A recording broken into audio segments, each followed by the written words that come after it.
Okay, so I was in the middle of the part one, and there was a crash on the system or the program that I use. So, continuing on with Merton's strain theory, again, that gap between what we should achieve versus what few legitimate opportunities are out there to achieve that. So, Merton's idea was that this gap created strength. So, here's what we're supposed to achieve: high levels, material success.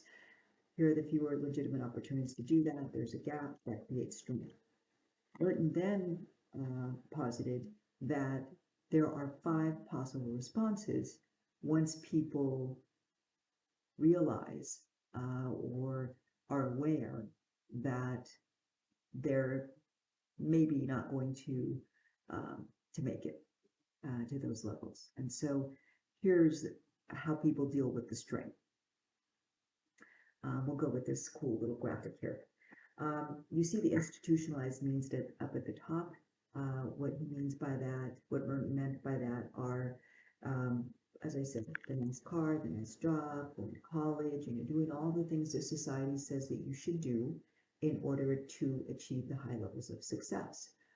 On the left-hand side, vertically, cultural goals.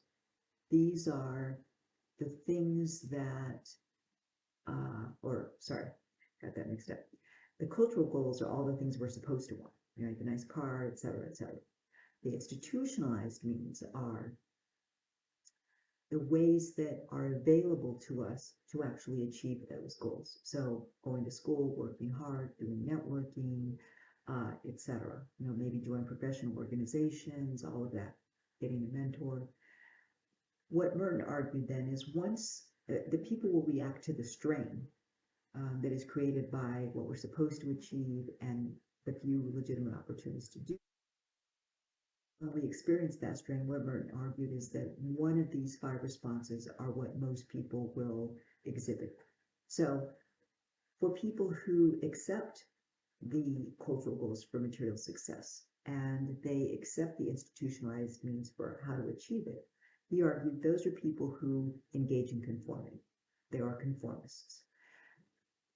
These are people who do all the things they're supposed to do. They go to school, they work hard, they network, they ask for a mentor, they seek promotions, they do all these things that they're supposed to do so they can achieve that higher level of material success. People who are ritualists engage in ritualism. And as the name implies, ritual, if you think about a ritual, it's something we do without really even thinking about it. So here's my example from my childhood. Walking into a Catholic church, without even thinking about it, I knew that before going into the vestibule, the place where all the pews are, there'd be these bowls of water just outside the entrance to the vestibule. And it was holy water. You were to dip your fingers in that holy water and then bless yourself prior to going in. Um, and so without thinking about it, I did that. I didn't even have to question about whether or not to do it. It's just something I did. It's a ritual.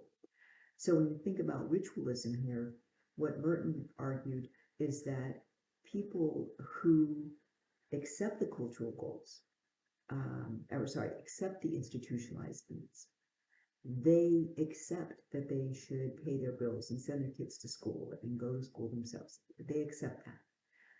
But they don't necessarily want all of the stuff that they're supposed to get. So these are people who we might consider to be middle America, right? These are people who they work hard. They send their kids to school. They pay their bills or their soccer uh, moms and PTA dads, Girl Scout and Boy Scout leaders, coaches of Little League and Pop Warner and all these other things. But they know that the home that they live in that's in a lower middle income or middle income neighborhood, not a mansion. They understand that they're probably never going to live in a mansion that overlooks the Pacific Ocean, in Malibu or Pacific Palisades or any of these very wealthy enclaves. And yet they believe that what they're doing. They believe that getting up every day and going to work and paying their bills and following the laws, etc., that that's something that they should be doing, even though they don't want all that materialistic stuff. They perhaps convince themselves that what they have is enough. Then there are people who accept the cultural goals for material success. They want the stuff. Sure, they do. However, they reject the institutionalized means, meaning that they want all the stuff, but they're not so sure that the way society says they should do it is the only way to do it. Doesn't mean they're doing anything illegal necessarily. Some people do. Some people do illegal things in order to get the material success. And you all know what those things are, drug dealing and embezzlement and all these other things. Also gain material success, but they do it in a way that society would not have necessarily said they should or would have approved of at the beginning. So consider Mark Zuckerberg and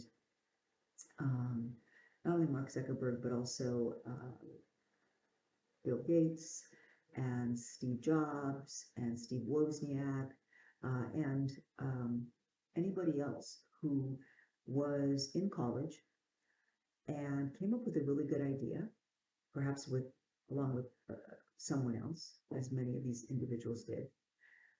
And they decided, I know I'm supposed to go to college, stay in college. I'm in college. I'm supposed to stay in college and get my degree. But I'm pretty sure that I know how to make this idea I have a success. And so they all dropped out of school.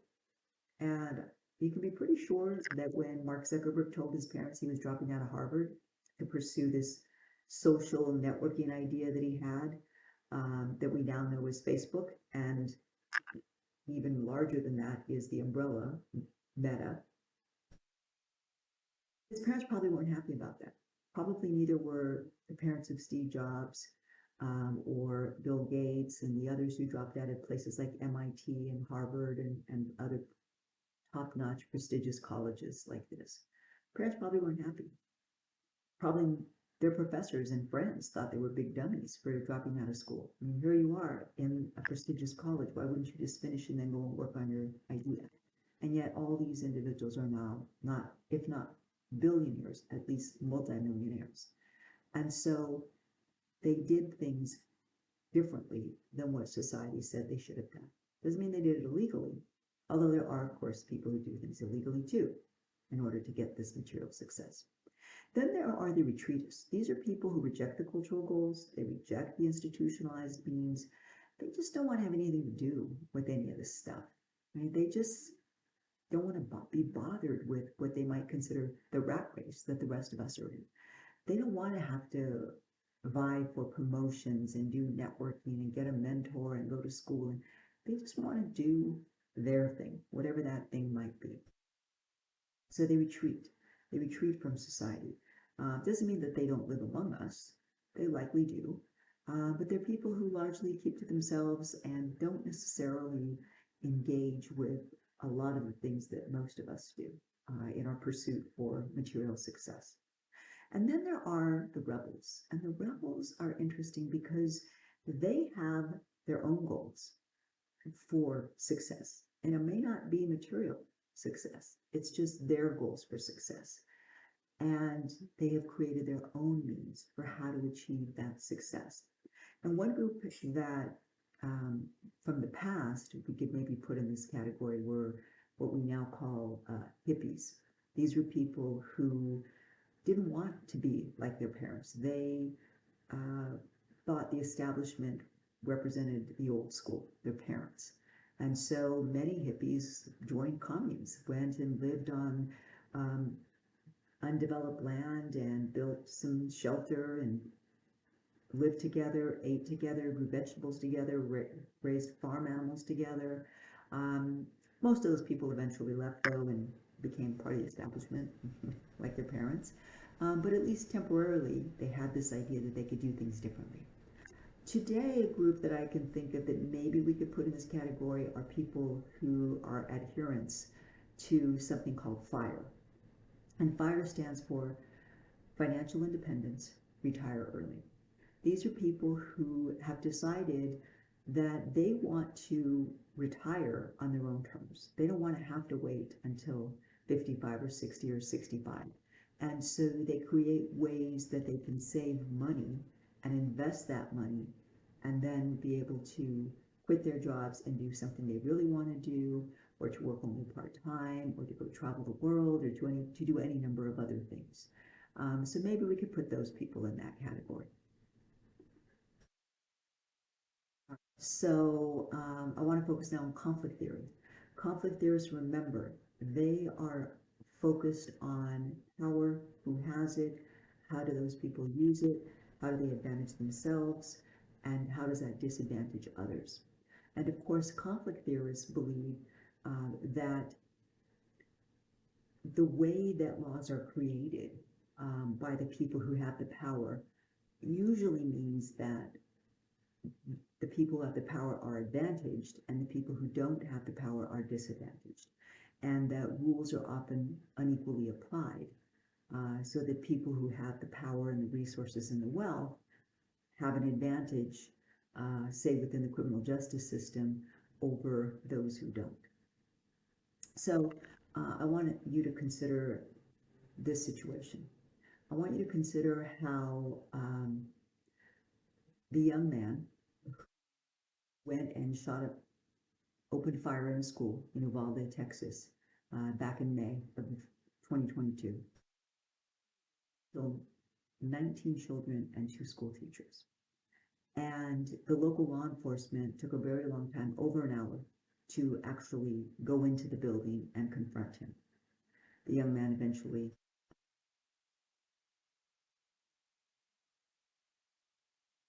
Just remember the faces of all those children, the 19 children. But consider this. Young black men and brown men, more black men, both young and older, die at the hands of police officers far more frequently than white men do.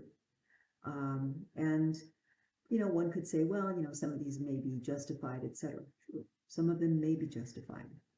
However, a far larger number are cases in which people are killed, black people are killed, both men and women, who probably would not have been killed by the police had they been white. Okay? And so this idea that people who have power and money may be advantaged because they created the laws, and people who don't have the power and the money are disadvantaged. Just think about white-collar crimes, how white-collar criminals often serve far less time than people who have committed a street crime, even though white-collar criminals sometimes do far more damage to people than somebody who robs a store or a bank. Symbolic interactionism. Here, the focus, remember, for symbolic interactionist theorists is always about how do we, within groups, how do we interact with one another, and how does the way that we perceive one another influence the way that we interact? And so for symbolic interactionist theorists, they're very interested in understanding what do labels mean, and how do we stigmatize people who perhaps have engaged in certain types of behavior. One theory here is called differential association theory, and it's by Edwin Sutherland. Edwin Sutherland posited this idea that if we are around people who are more conventional, and more people that are conventional, they do the right thing, they go to work and all that stuff, then we're much less likely to commit crime or even engage in deviant behavior. But for somebody who is around people that are more often involved in unconventional, maybe even criminal activity, themselves. So what Sutherland was arguing is that we learn deviant behavior, we learn criminal behavior from people around us. And if you are not around people who engage in deviant or criminal behavior, you're far less likely to do that yourself. If, on the other hand, you are, then you're far more likely to engage in those types of behaviors. So just think about somebody who grows up in a low-income neighborhood where gangs are prevalent. That child is much more likely to join a gang than somebody who grows up in an upper middle class neighborhood where gangs aren't around them at all. and they never really come into contact with any gang members, far less likely to join a gang. You can see how that works. Labeling theory by Howard Becker, the idea that deviance is really a consequence of how other people judge us, how they label us, what they think of us, and how they treat us because of the label that they have given us. And that those labels may lead us to believe that we are the label, the thing that they have labeled us. And so again, you can see how this is true if you're from a young age told that you're a bad person, or that you're a bad kid, that you're never going to amount to anything, that you're stupid, etc. It's fairly likely you will start to believe that about yourself. If you're on the other hand told how smart you are, what a good kid you are, how wonderful you are, how attractive you are, then you're likely to believe all of those positive things because that's how people label you and that's how they treat you. All right, so I just want to make sure that I get to thinking about stigma, because stigma is really a big part of how we think of people and how we label them and treat them. I want you to consider that stigma um, can come from almost anything. And so, for example, being a poor kid who goes to a middle class school means that you probably are not going to be wearing name brand clothes. And so that type of stigma might be physical, such that people see what you're wearing, they see you don't have the name brands, and so maybe they make fun of you. It might be moral stigma. It might be that because somebody has engaged in adultery and their whole church knows about it, now there's some stigma attached to that. It might be tribal stigma, which is, this idea that within a very close-knit group, um, closer knit than most of our communities are, that people within that group, that tribe, uh, place stigma on that individual because of the behavior that they've engaged in. Um, and not all stigmatizing labels are necessarily just or even deserved. Um, Sometimes people are just stigmatized for not having, the right kind of car or wearing the right kind of clothes at work, etc. It doesn't make them bad people, but if enough people attach that stigma to them, they may feel as though they are somehow inferior. And unfortunately, for younger people, that's often enough to make them feel devalued, and sometimes even to possibly become depressed and even commit suicide.